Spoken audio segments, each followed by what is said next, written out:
Seja bem-vindo a mais uma aula de introdução ao Antigo Testamento. E hoje nós vamos dar sequência ao estudo do capítulo 3.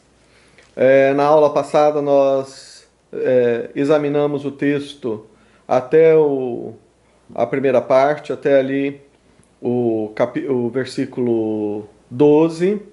E agora 12, 13, agora então nós estaremos nos concentrando no versículo 14 em diante.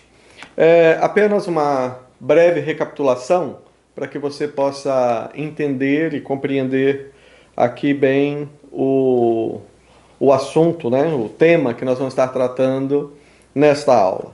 O capítulo 3, como nós vemos, fala sobre a queda, o evento da queda, ou seja, o momento na história da humanidade no qual o primeiro casal, Adão e Eva, desobedecem a Deus, fazendo ou quebrando, digamos assim, o único mandamento, se é que podemos falar dessa maneira, que Deus havia colocado. Ou, em outras palavras, eles desobedecem a Deus no que diz respeito à única restrição. Vamos pôr dessa maneira, a única restrição que Deus fez. A restrição era essa. Deus ele disse, olha, vocês podem comer de tudo que está no jardim. Somente da árvore que está no meio do jardim, a árvore do conhecimento do bem e do mal, essa vocês não vão comer, porque no dia que assim o fizerem, morrerão. Então, no capítulo 3, nós temos aqui já a presença de Satanás, que usa aqui um animal, a serpente ou uma cobra, e através deste animal, Satanás se comunica, então, fala com Eva e a induz a desobedecer a Deus e comer do fruto proibido.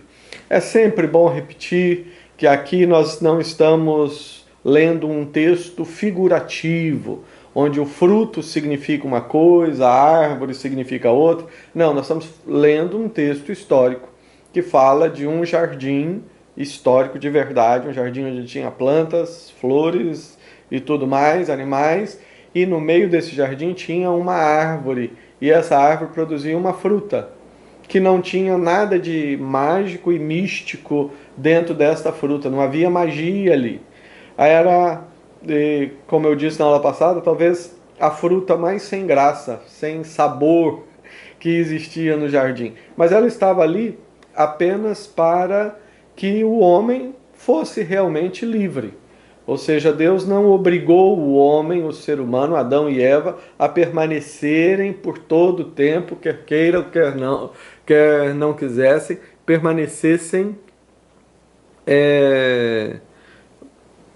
vinculados a Deus e tendo que obedecer. Não, Deus pôs ali uma porta de saída do relacionamento, vamos dizer assim. Deus colocou a árvore e disse, olha, vocês estão livres, só não façam isso, só não comam daquela árvore, porque no dia que comer vocês vão morrer. Morte aqui é no sentido amplo, não apenas a morte física, que é algo que faz parte da nossa história, nos faz sofrer tanto, mas separação de Deus, quebra de comunhão. Deus é a fonte da vida. Jesus disse, eu sou o caminho, eu sou a verdade, eu sou a vida. A vida estava em Deus, a vida estava em Jesus, e a vida era a luz dos homens, né? O Evangelho de João vai nos falar isso lá no seu primeiro capítulo. Então, naquele momento, o que Eva fez foi tomar daquela fruta e comer. Ou seja, não foi que naquele momento Adão e Eva pela primeira vez tiveram um relacionamento sexual, como no passado muitos criam, e ainda hoje há quem pense que o pecado foi o ato sexual. Não, o ato sexual para um casal casado, um casal que vive um relacionamento de aliança diante de Deus, como era o caso aqui de Adão e Eva, o ato sexual é uma bênção. E nós vemos que mesmo antes da queda, Deus já tinha dado essa ordem, né? Ó, vocês vão multiplicar e encher a terra. Ou seja, como é que alguém vai multiplicar sem a presença do ato sexual? Então, apenas destacando isso, tem algumas coisas que é sempre bom falar várias vezes, e essa é uma delas, que aqui é um texto histórico e nós estamos falando de uma árvore, estamos falando de uma fruta, nós estamos falando de um ato de desobediência. Bem, a Eva comeu o fruto, ofereceu para Adão, e Deus então vem ao encontro de Adão e Eva. E aqui, nos versículos 6 e 7, ainda relembrando o que nós falamos na aula passada, nós temos o início da obra, digamos assim, redentora de Cristo. Cristo ele foi entregue por nós antes da fundação do mundo. Mas aqui ele começa imediatamente, após a queda, ele inicia a sua função como intercessor. E ele se interpõe entre Deus e o homem, de tal forma que a ira de Deus não caiu imediatamente sobre o homem.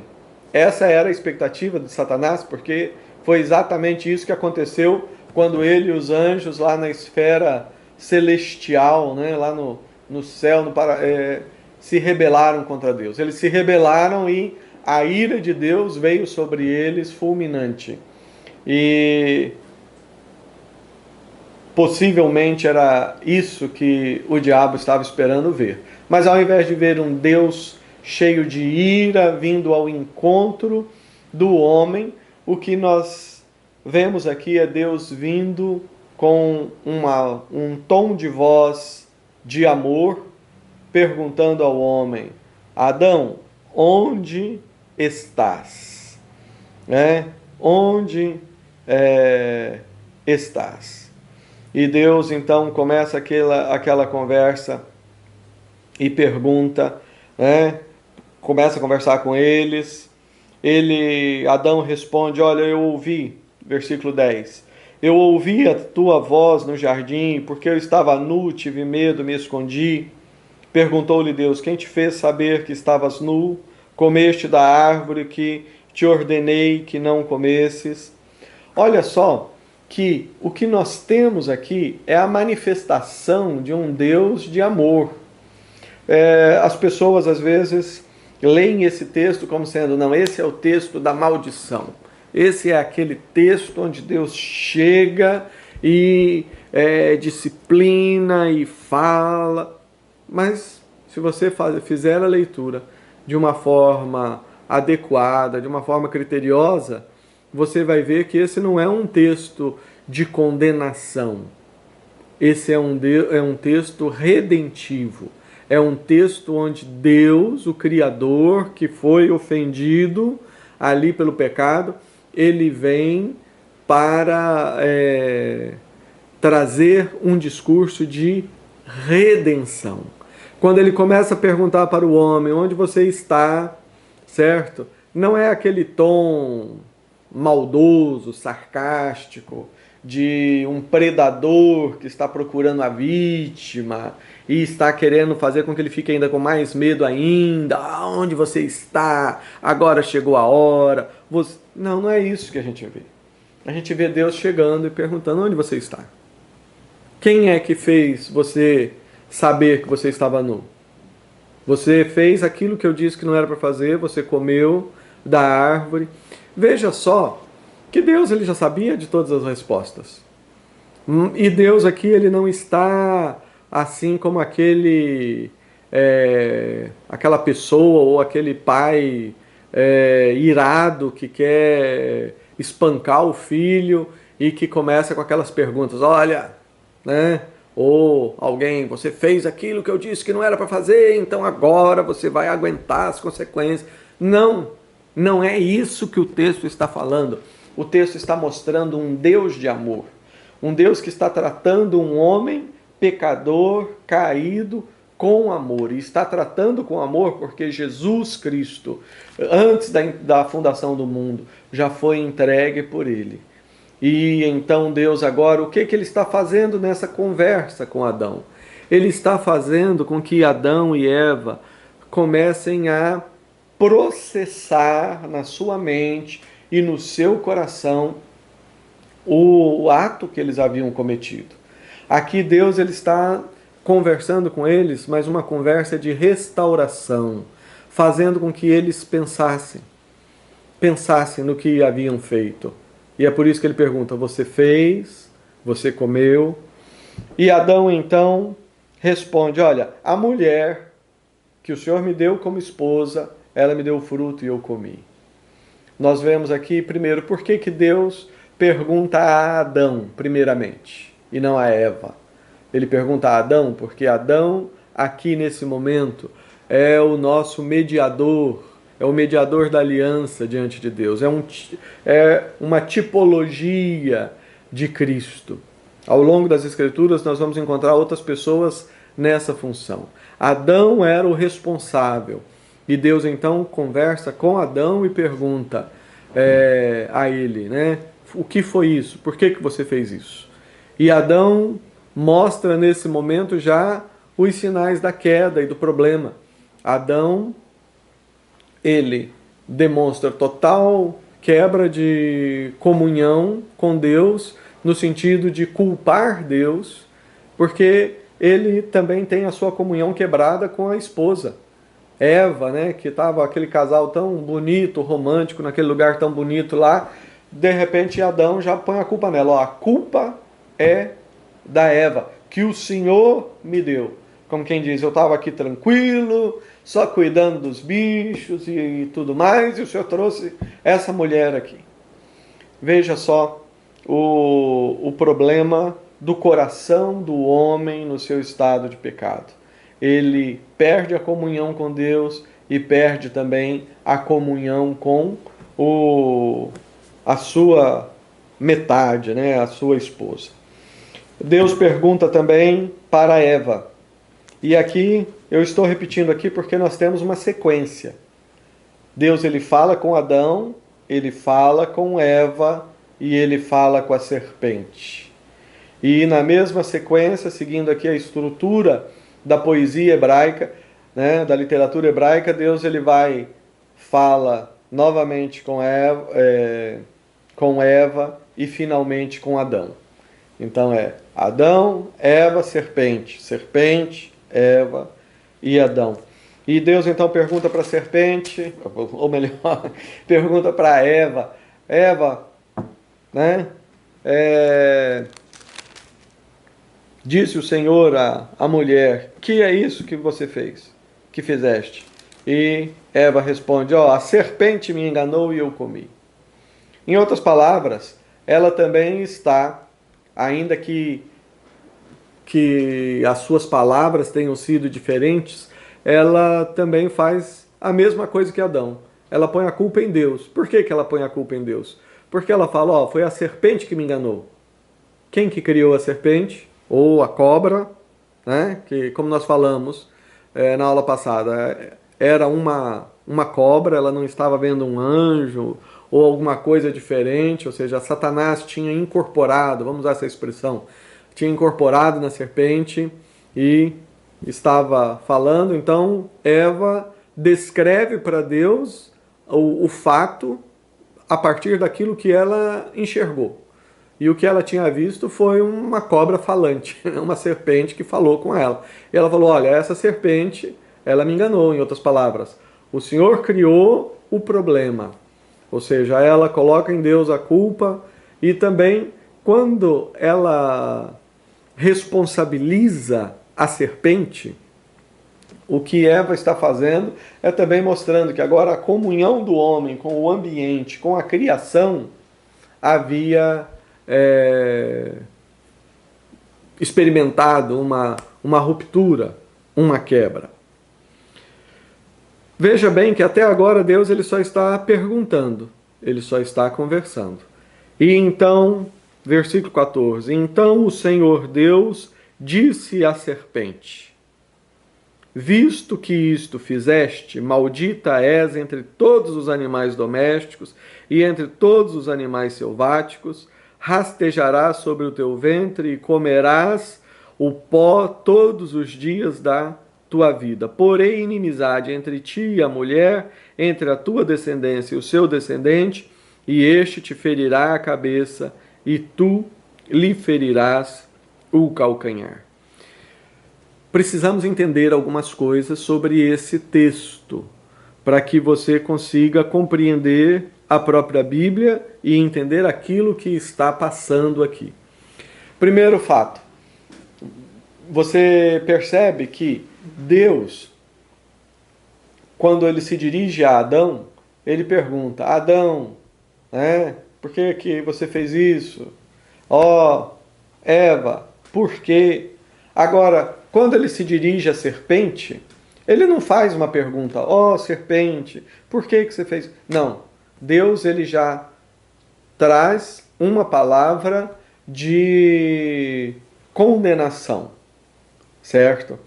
E vamos entender aqui que Deus, ele não está aqui amaldiçoando um animal. Deus, ele não está aqui amaldiçoando uma cobra, certo? Tem até alguns que falam que não, a cobra antes tinha perna, aí Deus cortou as pernas. Umas coisas assim que a Bíblia não nos dá base para pensar nisso. O diálogo aqui não é entre Deus e cobras ou serpentes. Não é com o diálogo de Deus aqui, não é Deus falando com animais. Deus, ele está falando com o inimigo das nossas almas. Ele está falando com Satanás. Ele está falando com aquele anjo caído que arrastou 1/3 dos anjos com ele. Ele está falando com esse anjo que veio e foi jogado à terra cheio de grande cólera, sabendo que pouco tempo lhe resta. Deus está falando com esse anjo que já está vencido, que vai passar a eternidade toda no inferno, sofrendo por todo o mal que fez e sofrendo por seu estado de rebeldia com Deus. Isso é o que está aqui. Deus, ele está dando a sua sentença. Agora, eu fiz aqui a distinção, falando, Deus não está falando com um animal. Deus está falando com Satanás. E gostaria só de prosseguir um pouquinho, porque é claro, as cobras são venenosas, ninguém deve... Eu acho estranho quando alguém pega uma cobra, uma serpente como um bicho de estimação. Existem outros animais venenosos, etc. Mas a cobra ou a serpente, no sentido do animal, ele faz parte da criação. Quando Deus criou todos os animais, ele criou as cobras, ou as serpentes. E quando Deus, ele criou, ele diz: eis que tudo é muito bom.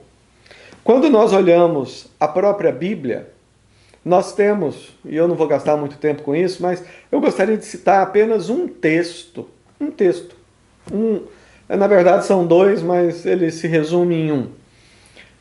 Que mostra que mesmo as cobras, mesmo as serpentes, serpente no sentido do animal, a Bíblia, ela usa a palavra serpente, às vezes no sentido figurado, para se referir ao diabo, mas aqui eu estou falando da serpente como animal.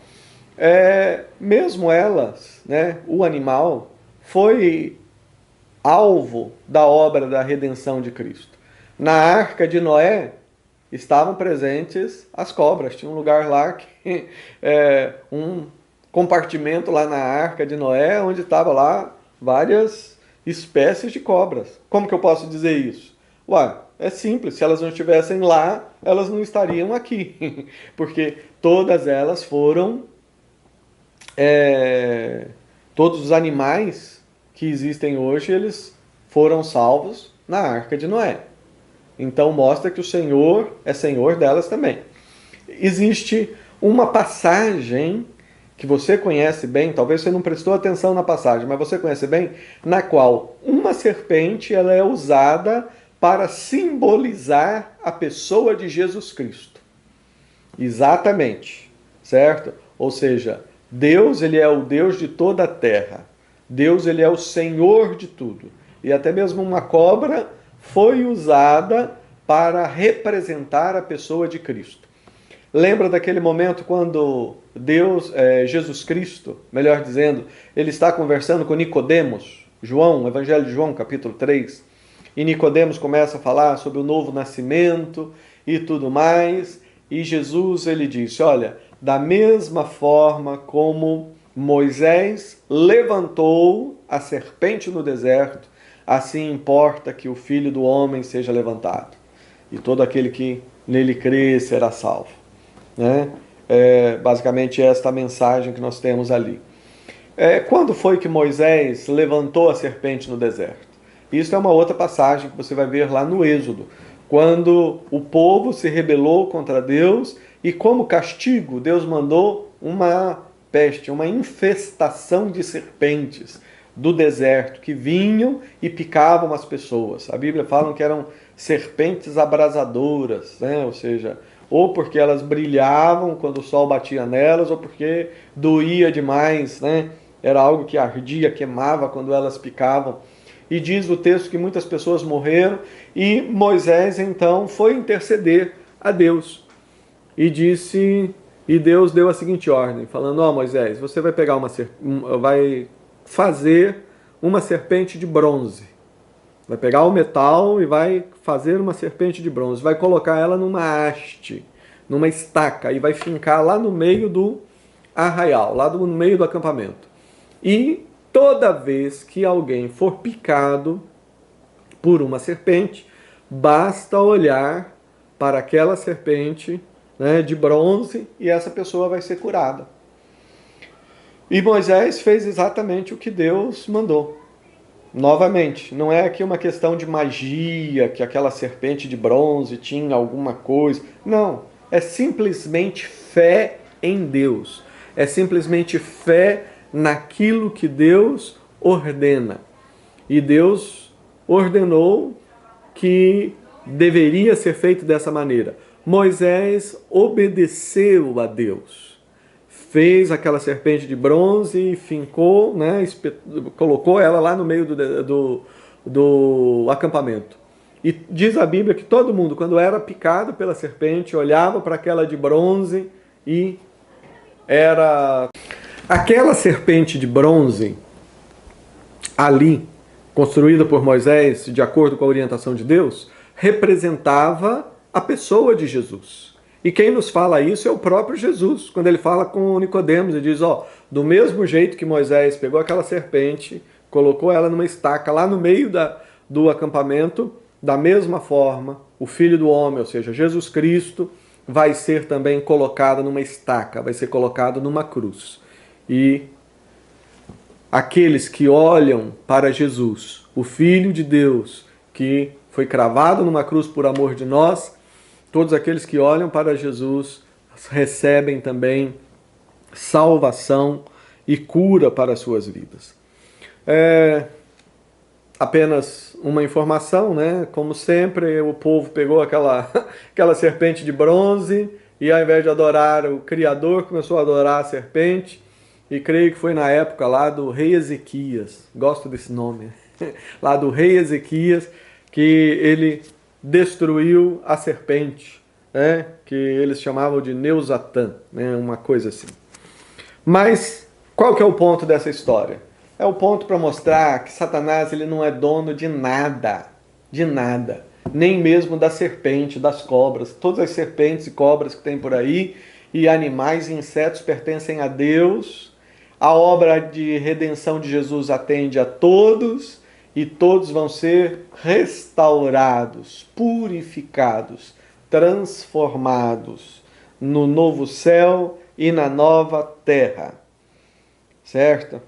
Mas vamos fixar a nossa atenção aqui no texto, para que fique claro que Deus aqui ele não está falando com animais, ele está falando com Satanás. Ele está falando com o inimigo das nossas almas. E ele diz aqui, visto que você fez isto, Maldita és entre todos os animais domésticos, rastejarás no seu ventre e comerás pó todos os dias da tua vida. Alguém pode pensar aqui, não, mas olha, ele está amaldiçoando o animal. Tudo bem, não vou gastar tempo discutindo essa ideia. Eu, particularmente, eu entendo que Deus fez até mesmo a cobra tão perfeita que eu creio que ela não fica comendo poeira, ela rasteja, etc.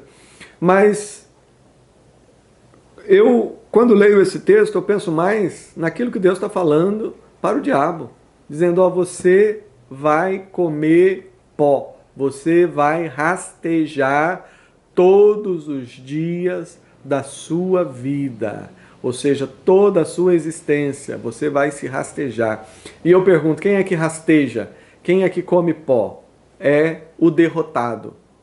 Eu penso aqui, às vezes, naquelas lutas, né, de boxe, e tem uma expressão, né, quando um dos lutadores recebe um golpe e cai no chão, né, alguns dizem que ele beijou a lona, né, a lona é o piso. Em outras palavras, quem beija a lona ou quem come poeira é quem foi derrotado, é quem foi nocauteado. E foi isso que Jesus Cristo fez na cruz do Calvário. Foi isso que Deus fez através de Jesus. Deus derrotou, esmagou Satanás completamente. E não apenas Satanás, mas todas as obras das trevas. E é por isso que nós estamos caminhando aí para a volta de Cristo, quando tudo será restaurado para a honra e glória de Deus. Então, como eu falei, vamos voltar àquilo que eu disse. Quando Deus ele chega no jardim, ele fala com Adão, fala com Eva e fala com a serpente. Com a serpente, Deus está falando ali com o diabo, Deus não faz perguntas, por que você fez isso? Não, Deus já vai e, em relação a Satanás, Deus ele já dá a sentença. E à luz do versículo 15, nós vemos que a sentença é uma sentença cristocêntrica, centralizada, fundamentada na pessoa de Jesus Cristo. E o versículo 15, ele fortalece a minha argumentação, na qual eu estou dizendo que a conversa aqui não é uma conversa de Deus com uma cobra, com um animal. Porque se você pensasse que não, Deus aqui ele está falando com uma cobra, ele está falando com um animal. Então o versículo 15 ficaria meio sem sentido. Deus falando, vou pôr inimizade entre você e a mulher, e esse te ferirá a cabeça, tu lhe ferirás o calcanhar. Eu já ouvi pessoas lendo esse texto, e por não compreender que aqui a serpente, Deus está falando não é com um bicho, com um animal, mas está falando com Satanás, eu já ouvi pessoas lendo esse texto sem conseguir enxergar aqui a pessoa de Jesus.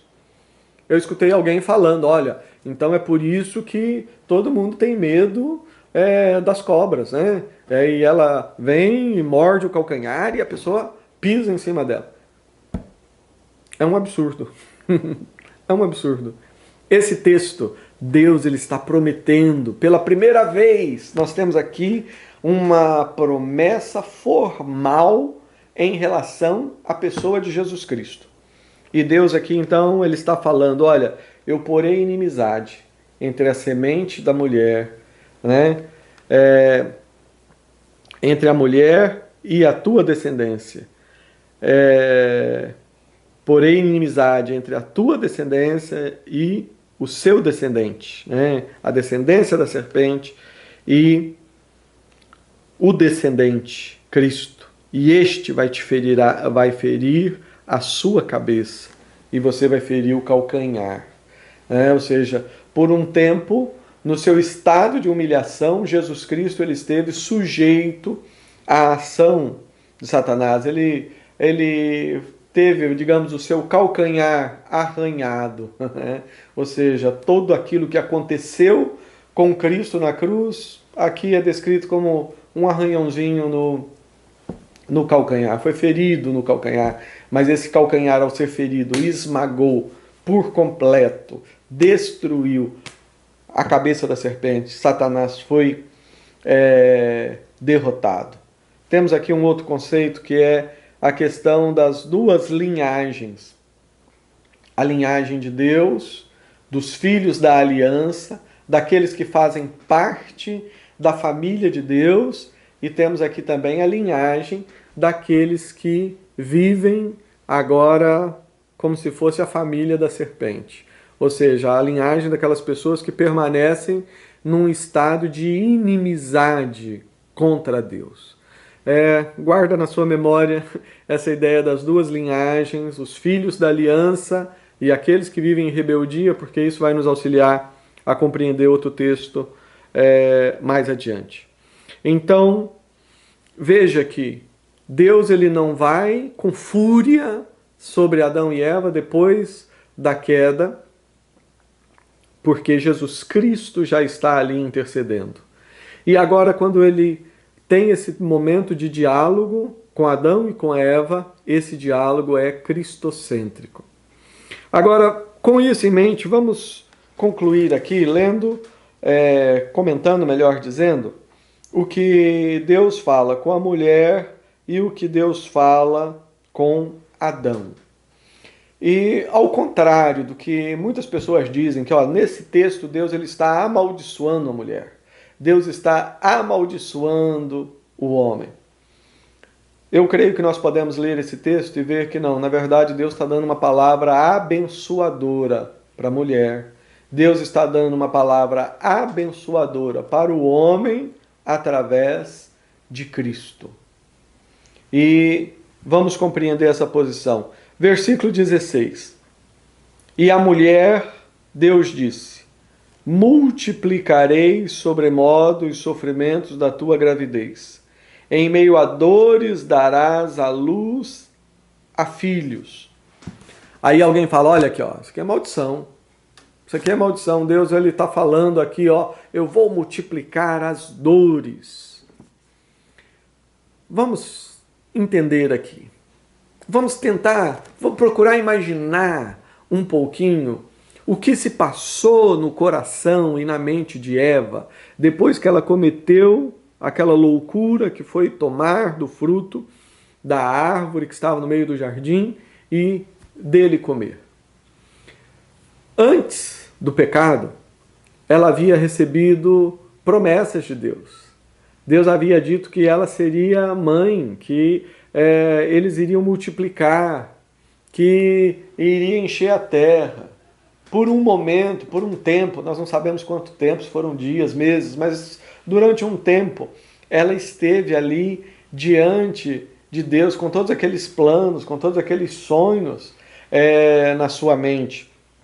E depois que ela cometeu o pecado, e vamos imaginar aquela cena, deles se cobrindo com folhas. Você já parou para pensar tudo que passou na mente dela? Primeiramente, um medo de pensar, não, agora vai ser a hora da destruição. Deus vai chegar aqui, vai jogar um raio na minha cabeça, vai pegar fogo. Outra coisa que talvez tenha passado na mente dela, aquela tristeza de falar, puxa vida, olha, Deus tinha me prometido, ia ter nenenzinho, ia ter bebê, eu ia ser mãe, e agora eu estraguei tudo, está tudo perdido, etc. Falta de esperança. Ela pensou, acabou tudo, acabou. Se você pensa e imagina essas coisas, aí você vai perceber que quando Deus fala com ela, Deus está dando uma visão real, ou seja, fala das consequências, mas Deus, naquele momento, ele está trazendo a esperança para Eva. Ele diz, olha, eu multiplicarei sobremodo os sofrimentos da tua gravidez.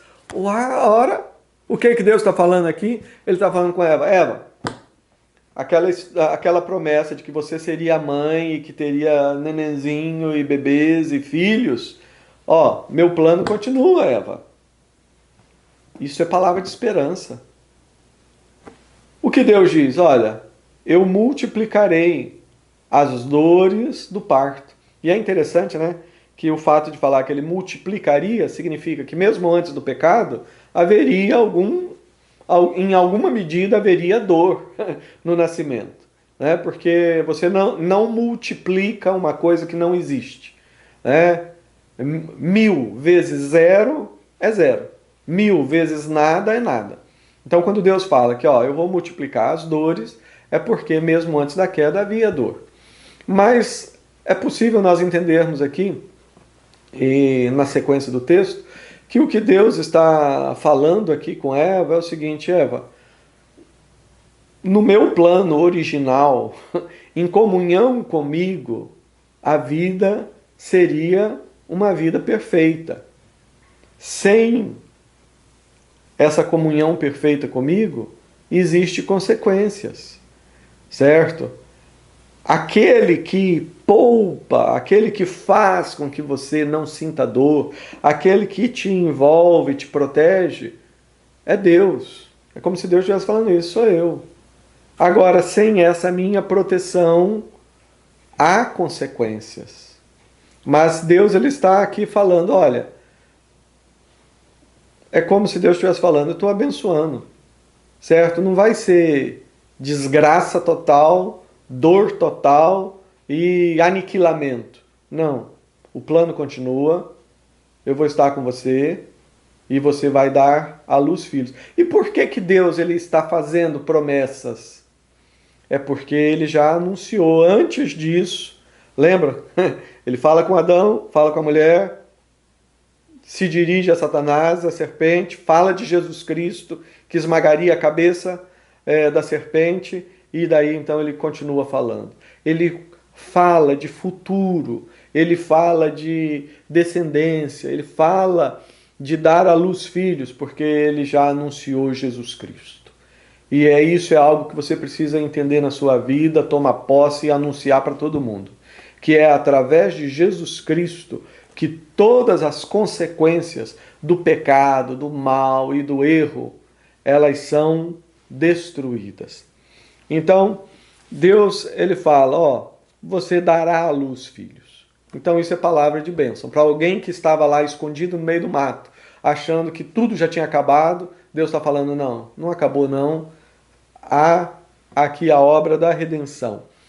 Ele diz, o teu desejo será para o teu marido, e ele te governará. Veja só que Deus ele não está falando, olha, porque vocês pecaram, eu vou colocar algo ruim no relacionamento de vocês, e um vai depender do outro, o outro... Não, não é isso que Deus está falando. O que Deus está descrevendo aqui, e essa é a palavra, Deus está descrevendo para Eva o que é e como vai ser agora o relacionamento dela com o semelhante, no caso dela com Adão, sem a presença e a bênção abundante de Deus. Por quê? Um relacionamento perfeito, como aquele que nós vemos lá no finalzinho do capítulo 2, que eles viviam numa comunhão tão perfeita que estavam nus e não se envergonhavam. Aquilo era possível por causa da presença de Deus. Aquilo era possível porque Deus está presente. Um relacionamento, um casamento abençoado é possível com a presença de Deus. Por isso, você que ainda não casou, certo? Considere isso. Busque a orientação de Deus, certo? Vive em santidade. Há um apelo muito grande hoje sobre os jovens para querer desobedecer a Deus e querer ter relações sexuais antes do casamento e ter intimidade antes, etc. Lembre o seguinte, o segredo para uma vida feliz é a presença de Deus. Você começa a experimentar a presença de Deus até mesmo antes de conhecer a sua namorada, aquela que vai ser a sua esposa, ou seja, vida de santidade.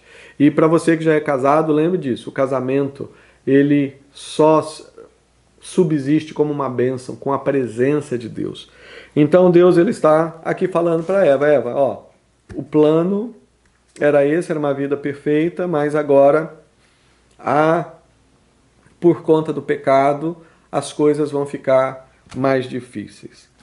Quando Deus fala para Adão, também é possível ver, embora as palavras pareçam duras, é possível ver aqui também a bênção de Deus. Quando Deus disse, e a Adão disse, versículo 17 do capítulo 3 de Gênesis, visto que atendeste à voz da tua mulher e comeste da árvore que eu te ordenara não comeste, maldita é a terra por tua causa.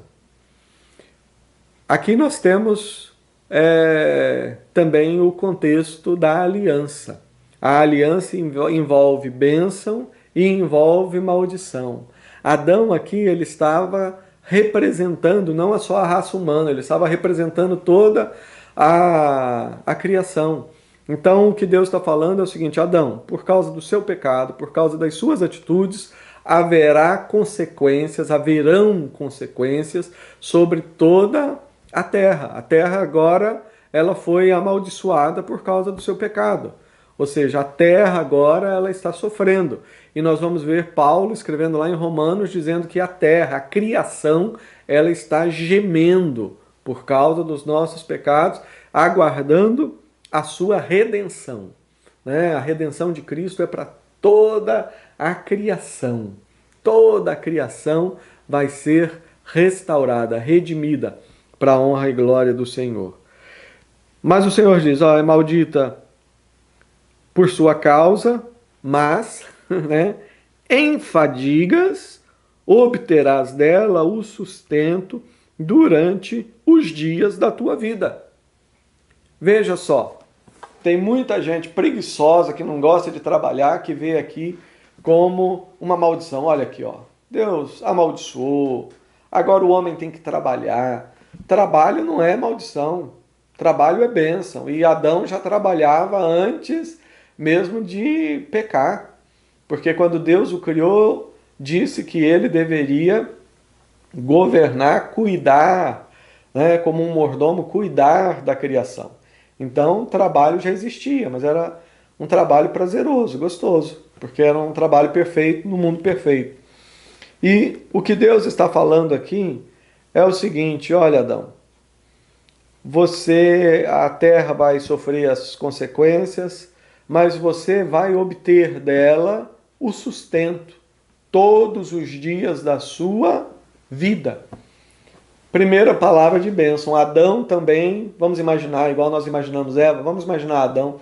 Talvez ele tenha ficado preocupado, falado, acabou, Deus criou tudo isso, depositou confiança em mim, eu não fui fiel, desobedeci, fiz o que não era para ser, o que não deveria fazer, e o resultado é que vai vir agora a consequência sobre a minha cabeça, eu vou sofrer as consequências de tudo isso e vou morrer, sei lá, e Deus vai fala para Adão, Adão, a sua vida vai continuar.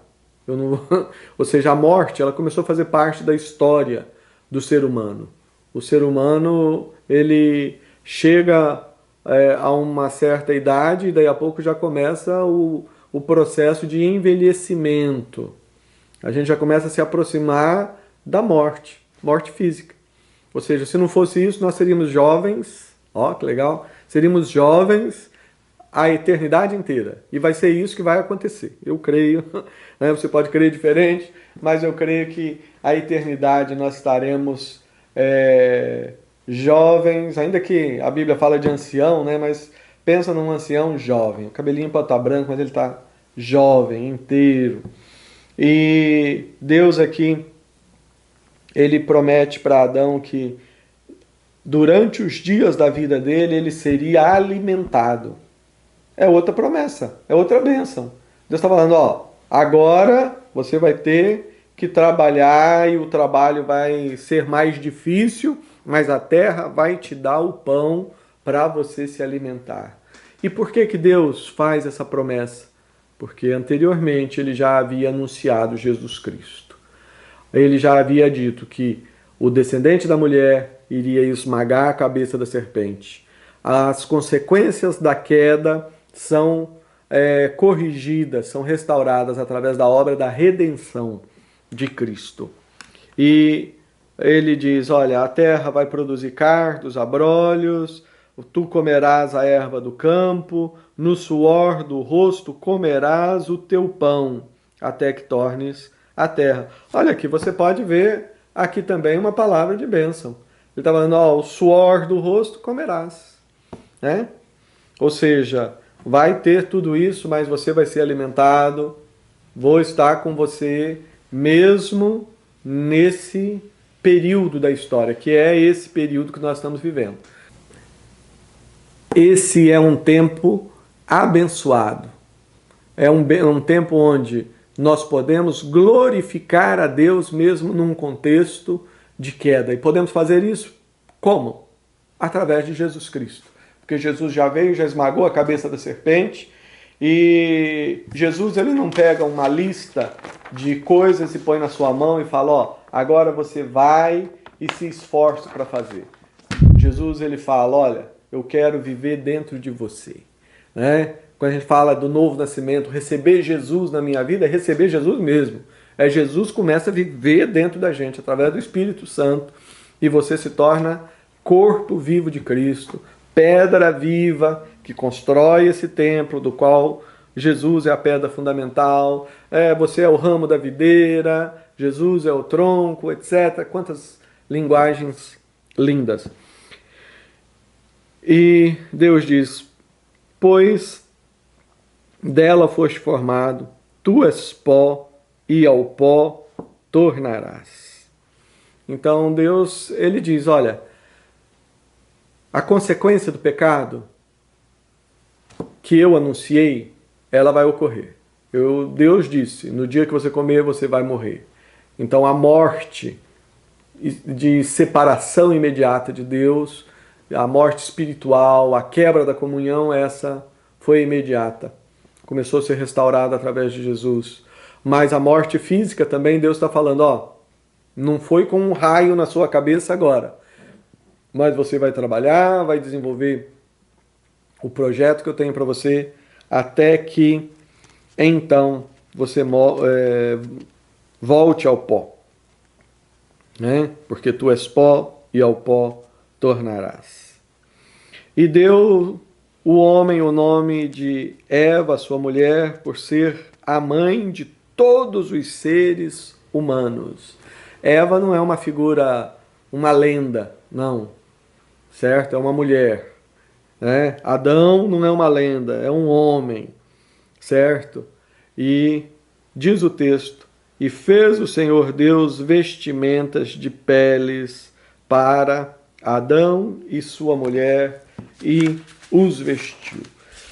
Nós vamos parar a nossa aula aqui, agora, no capítulo 3, versículo 20. Né? Porque na próxima aula nós vamos, partindo desse texto, nós vamos ver uma verdade muito preciosa que nós temos aqui, e daí vamos discorrer um pouco sobre a história aqui do Jardim do Éden, e vamos caminhando para os capítulos seguintes. Né? Mais adiante temos o Noé, Torre de Babel, os patriarcas.